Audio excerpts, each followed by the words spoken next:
12 जून 2025 की सुबह अहमदाबाद में आम दिनों जैसी थी, लेकिन जल्द ही शहर पर एक गहरा साया छा गया। एयर इंडिया की flight AI-1 171 Boeing 787 Dreamliner London के लिए रवाना होने वाली थी। बोर्ड पर 242 लोग थे, 230 यात्री और 12 क्रू, हर कोई अपनी मंजिल की उम्मीद लिए। टेक ऑफ के कुछ सेकंड बाद ही पायलटों ने मेडे कॉल दी। कुछ गंभीर गड़बड़ हो गई थी। विमान ने तेजी से ऊंचाई खोई और मेघानी नगर के पास दुर्घटनाग्रस्त हो गया, जिससे आसमान में काले धुएं का गुब्बार छा गया। खबर फैलते ही देश विदेश में सदमा छा गया। यात्री अलग अलग देशों से थे, 179 भारतीय, 53 ब्रिटिश, 7 पुर्तगाली, 1 कनाडाई। मृतकों में गुजरात के पूर्व मुख्यमंत्री विजय रूपाणी भी थे। हर परिवार में गहरा खालीपन छा गया। पुलिस ने सभी की मौत की पुष्टि की। दुर्घटना स्थल पर सिर्फ मलबा और बिखरी यादें थीं। शहर शोक में डूब गया। प्रार्थनाएं और श्रद्धांजलि दी गईं। 242 जिंदगियां एक पल में बुझ गईं। सवाल उठे, इतना आधुनिक विमान अचानक कैसे गिर गया? जांच और जवाबों की तलाश शुरू हो गई। सबसे मुश्किल समय में भी उम्मीद की एक छोटी सी किरण भी बहुत बड़ी उम्मीद दे सकती है। सभी 242 जाने जाने की पुष्टि करने वाली शुरुआती रिपोर्टों के बीच मलबे से एक चमत्कारी कहानी सामने आने लगी। एक अकेला यात्री दुर्घटना में बच गया था। यह अकेला जीवित व्यक्ति, जिसकी पहचान शुरू में गोपनीय रखी गई थी, पहले जवाब देने वाले लोगों ने गंभीर हालत में पाया, जो बहादुरी से मलबे को छान रहे थे। खबर तेजी से फैली, जिससे कहानी पूरी तरह से नुकसान से अविश्वसनीय, असंभव जीवित रहने की कहानी में बदल गई। यह अकेला जीवन लचीलेपन का प्रतीक बन गया, मानव आत्मा की विपरीत परिस्थितियों के खिलाफ स्थायी शक्ति का एक छोटा लेकिन शक्तिशाली प्रमाण। शोक में डूबे एक राष्ट्र के लिए यह वही चमत्कार था जिसके लिए वे प्रार्थना कर रहे थे। बचाव अभियान एक विशाल प्रयास था, सबसे चुनौतीपूर्ण परिस्थितियों में समय के खिलाफ एक दौड़। दुर्घटना के तुरंत बाद राष्ट्रीय आपदा प्रतिक्रिया बल, सीमा सुरक्षा बल और भारतीय सेना की टीमों को घटनास्थल पर तैनात किया गया। 6 एनडीआरएफ टीमें, 2 बीएसएफ कंपनियां और 130 सेना के जवान स्थानीय अग्निशमन दल और पुलिस के साथ कंधे से कंधा मिलाकर काम कर रहे थे। उन्हें भारी कठिनाइयों का सामना करना पड़ा। आग से तीव्र गर्मी, मलबे की अस्थिरता और हाथ में मौजूद गंभीर कार्य का भावनात्मक बोझ। अकेले बचे व्यक्ति और किसी भी अन्य संभावित पीड़ितों को सिविल अस्पताल पहुंचाने के लिए तुरंत एक ग्रीन कॉरिडोर स्थापित किया गया, यह सुनिश्चित करते हुए कि उन्हें बिना किसी देरी के तत्काल चिकित्सा सहायता मिले। पहले जवाब देने वाले लोग उस दिन के असली हीरो थे। उन्होंने अटूट दृढ़ संकल्प के साथ खतरनाक दुर्घटना स्थल को नेविगेट किया, अधिक जीवित बचे लोगों को खोजने की उम्मीद से प्रेरित होकर। धातु का हर टुकड़ा जो उन्होंने हटाया, फ्यूजलेज का हर खंड जो उन्होंने साफ किया, पीड़ितों के लिए अत्यंत सावधानी और सम्मान के साथ किया गया। उनके समन्वित प्रयासों ने व्यावसायिकता और साहस का एक उल्लेखनीय स्तर दिखाया। इन बहादुर पुरुषों और महिलाओं ने घंटों तक अथक परिश्रम किया। उनके चेहरे थकान से भरे थे, लेकिन उनका संकल्प अटूट था।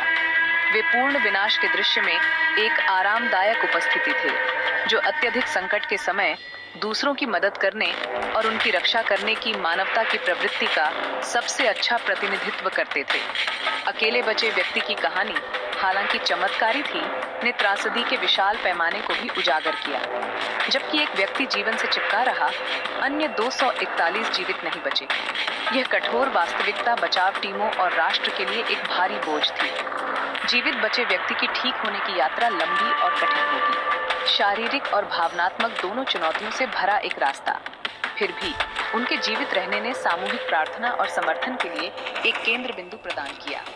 यह एक मार्मिक अनुस्मारक के रूप में कार्य किया कि जब अकल्पनीय त्रासदी का सामना करना पड़ता है, तब भी उम्मीद बनी रह सकती है। यह अकेला अनमोल जीवन एक प्रकाश स्तंभ बन गया, जो राष्ट्र को उसके साझा दुख और ठीक होने के रास्ते पर मार्गदर्शन कर रहा था। इस गंभीर राष्ट्रीय त्रासदी के सामने कॉरपोरेट जगत और सरकार दोनों की प्रतिक्रिया तेज और दयालु थी। टाटा समूह, एयर इंडिया की मूल कंपनी, ने दुखित परिवारों का समर्थन करने के लिए तुरंत आगे कदम बढ़ाया। टाटा समूह के अध्यक्ष एन चंद्रशेखरन ने अपना गहरा दुख व्यक्त किया और कंपनी के पूर्ण समर्थन का संकल्प लिया। एकजुटता के एक महत्वपूर्ण संकेत के रूप में समूह ने प्रत्येक पीड़ित के परिवार के लिए 1 करोड़ रुपए के अनुग्रह भुगतान की घोषणा की। यह वित्तीय सहायता, हालांकि किसी प्रियजन के नुकसान की भरपाई करने में असमर्थ थी, उन लोगों को ठोस सहायता प्रदान करने में एक महत्वपूर्ण पहला कदम था, जिनका जीवन एक पल में बिखर गया था।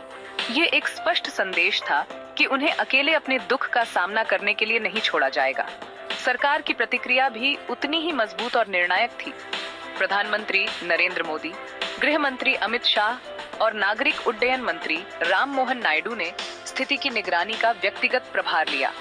उन्होंने अहमदाबाद में दुर्घटना स्थल का दौरा किया ताकि नुकसान का आकलन किया जा सके और समुदाय को संवेदनाएं व्यक्त की जा सके। उनकी उपस्थिति ने सदमे में डूबे शहर को कुछ सांत्वना दी। विमान दुर्घटना जांच ब्यूरो के नेतृत्व में तुरंत एक उच्च स्तरीय जांच का आदेश दिया गया।